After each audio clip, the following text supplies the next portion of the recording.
Les amis, eh bien aujourd'hui samedi 3 décembre à Lyon, il est 9 h du matin environ.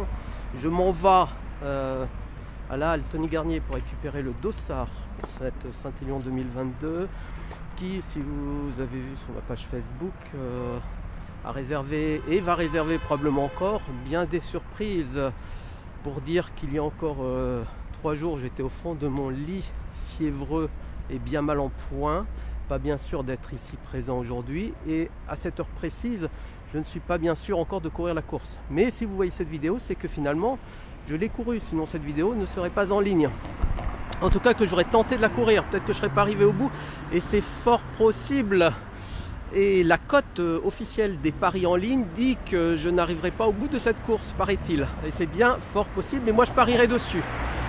Alors à ça s'est ajoutée la grève surprise de nos amis de la SNCF qui, comme je le rappelle depuis des décennies, aiment prendre en otage le peuple français à chaque revendication sociale, ce qui n'a rien simplifié pour venir ici à Lyon. Et il suffit de voir les forums sur le Facebook de la Saint-Élion pour voir le mécontentement général de tous ceux qui devaient venir aujourd'hui et ne peuvent pas s'y rendre malheureusement. Je vais récupérer mon dossard et puis on se retrouve juste après pour voir tout ça. Je vous ferai également une petite vidéo du sac de trail pour voir ce que je vais emporter sur ces 15 heures de souffrance. A tout de suite. On arrive devant la halle Tony Garnier. Ici on va pouvoir récupérer le dossard. Il y a une petite fouille de sécurité à l'entrée. Voilà, pas trop de monde là. Pour l'instant je crois que 40% des dossards ont été récupérés hier vendredi.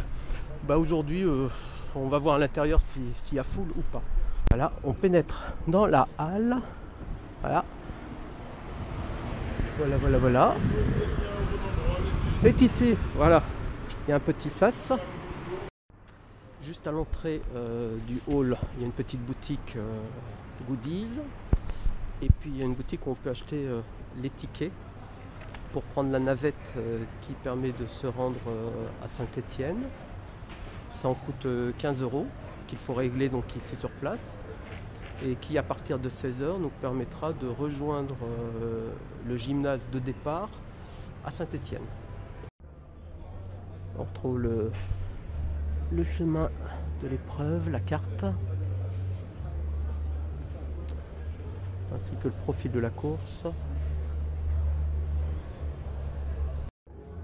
Voilà la fameuse médaille en bois qui fait parler d'elle cette année.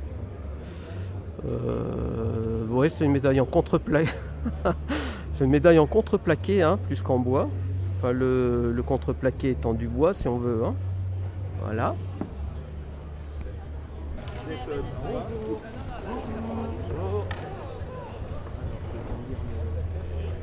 tout bon.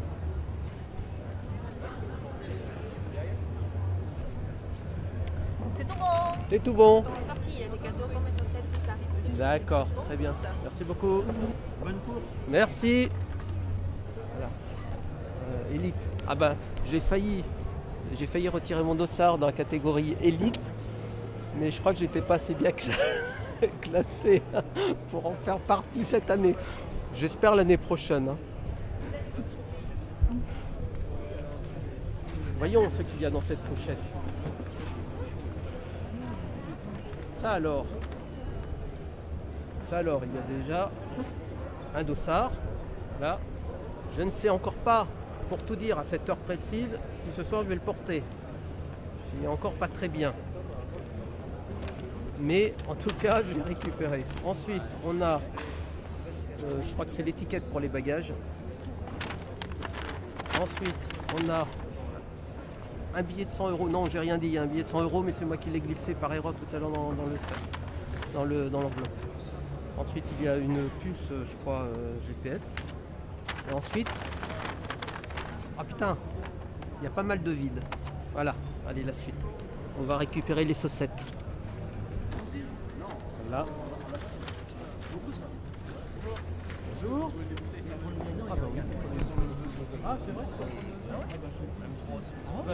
Ça tombe bien parce qu'on a 4. On va pas exagérer. Je vais peut-être prendre un pack.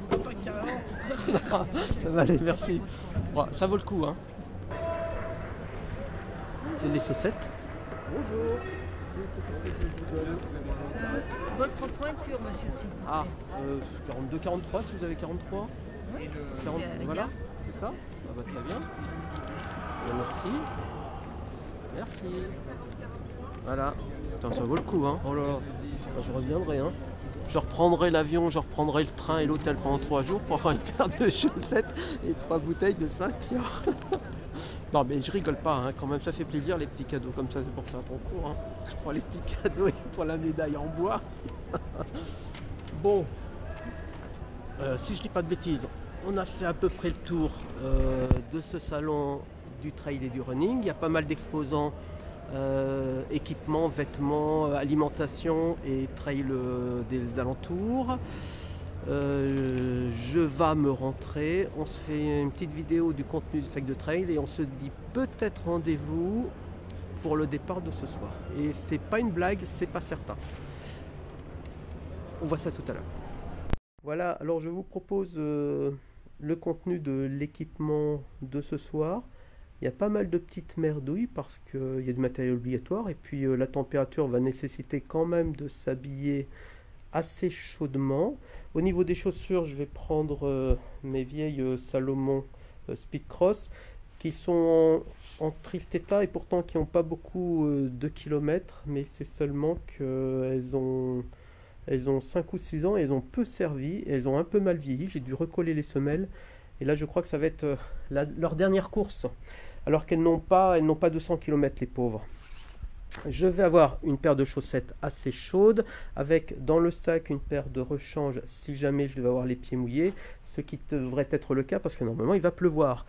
Des manchons pour les mollets, quelques petites choses de ravito pour la route, des gels, des compotes, bananes et pour la boisson isotonique, la couverture de survie qui fait partie de l'équipement obligatoire. Hop, j'enlève tout ça. Une partie sera dans le sac à dos et une partie dans la ceinture compresse sport. Le chasuble qu'on doit mettre par-dessus la toute dernière couche, donc par-dessus la veste coupe-vent. Un gobelet pour les boissons. Pour le coup, j'ai pris un gobelet sur place parce que je n'avais pas de gobelet me permettant de l'accrocher avec un mousqueton. Au mousqueton, j'ai également rajouté mon petit plan avec les heures des barrières horaires, des D+ et des moins à faire sur chaque section. Le sac à dos, ça sera celui qui m'a accompagné sur l'ultramarin, c'est-à-dire le Ultimate, qui est normalement un bon produit que j'avais déjà décrit à l'occasion de l'ultramarin, qui s'est avéré être un piètre produit en réalité parce que la couture se prenait sans cesse dans la fermeture éclair. J'ai été obligé de couper la doublure avec une paire de ciseaux et de souder avec un briquet. C'est un comble pour un matériel de ce prix là. Et nouvelle déconvenue, je me suis aperçu que le système de fermeture ici du gobelet s'est cassé alors qu'il a été utilisé, j'ai dû l'utiliser ce sac une dizaine de fois, peut-être une quinzaine de fois, dont une seule fois sur course l'ultramarin. Je trouve que c'est vraiment pas solide. Alors comme vous pouvez le voir, je vais prendre des bouteilles d'eau. Ouais, je vais pas prendre de flasque ni de poche à eau parce que la poche à eau c'est la galère pour la remplir. Les flasques, certes, c'est plus confortable pour courir, mais j'ai décidé pour cette course d'adopter ces bouteilles d'eau avec les larges bouchons qui vont être faciles à ouvrir avec des gants. Bon, et puis on verra bien si c'était un bon choix ou pas.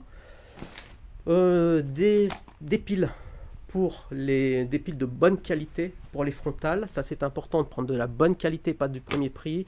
J'ai 2 frontales parce qu'on n'est pas à l'abri d'en perdre une ou qu'une ne marche plus. J'ai failli sur l'ultramarin en perdre une d'ailleurs. Le bonnet sera celui du marathon de New York. J'ai un bonnet de secours dans le sac qui va me servir si jamais mon bonnet devait être trempé. J'ai un bœuf. J'ai un pantalon haut de l'eau spécialement fait pour l'hiver. Il est épais et j'ai pu le tester la semaine dernière sur une petite course de 8 km. Il est chaud. En tout cas, il était chaud sur cette course de 8 km.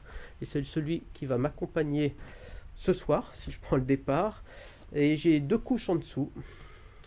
une couche, un t-shirt L, de taille L de Hublot, voilà, hiver, et un t-shirt de taille M de Audelot.